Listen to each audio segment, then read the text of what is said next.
জামাত আমির প্রথমবার গেলেন শহীদ মিনারে।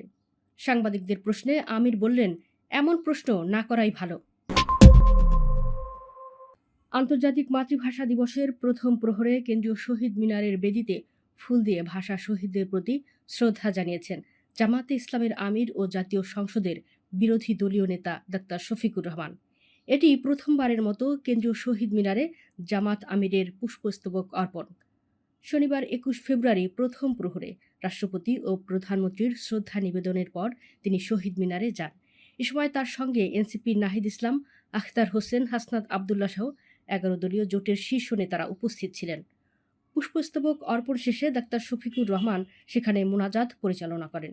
পরে শহীদ মিনার এলাকায় সাংবাদিকদের সঙ্গে কথা বলেন জামাত আমির।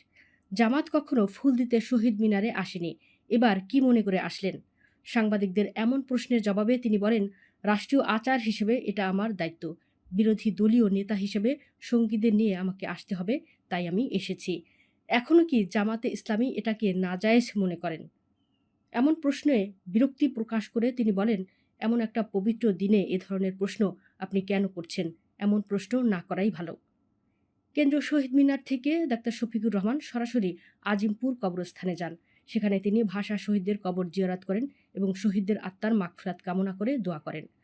আজিমপুরে সাংবাদিকদের সঙ্গে আলাপকালে তিনি বলেন, ১৯৪৭ সাল থেকে শুরু করে ২০২৪ সালের গণঅভ্যুত্থান পর্যন্ত যারা মানুষের অধিকারের জন্য লড়াই করে প্রাণ দিয়েছেন তাদের শাহাদাত কবুলের জন্য মোনাজাত করা হয়েছে। নাগরিক অধিকার প্রসঙ্গে জামাত আমির উল্লেখ করেন যে, ভাষার অধিকার অর্জিত হলেও দেশের মানুষ এখনও প্রকৃত নাগরিক অধিকার থেকে বঞ্চিত। তিনি বলেন, প্রতিষ্ঠিত কায়েমি স্বার্থবাদী সরকারগুলো জনগণের অধিকার গায়ের জোরে চাপাই দিতে চেয়েছিল বলেই বিদ্রোহ হয়েছিল। সেই বিদ্রোহের ফলে আমরা ভাষার অধিকার পেয়েছি। তবে মানবিক সমাজ কায়েম না হওয়া পর্যন্ত আমাদের লড়াই অব্যাহত থাকবে। ডাক্তার শফিকুর রহমান জানান, ১৯৫২ সালে মাতৃভাষার মর্যাদা রক্ষায় ছাত্র ও তরুণরা বুক পেতে লড়াই করেছিলেন এবং শাহাদাত বরণ করেছিলেন। আজিমপুর কবরস্থানে দাফনকৃত ভাষা সৈনিকদের স্মরণ করে তারা ফাতেহা পাঠ, সূরা ইখলাস তিলাওয়াত এবং বিশেষ মোনাজাত করেছেন। ১৯৫২ থেকে ২০২৪ সাল পর্যন্ত অধিকার আদায় আন্দোলনে যারা প্রাণ দিয়েছেন তাদের সকলের জন্যই দোয়া করা হয়েছে বলে উল্লেখ করেন তিনি।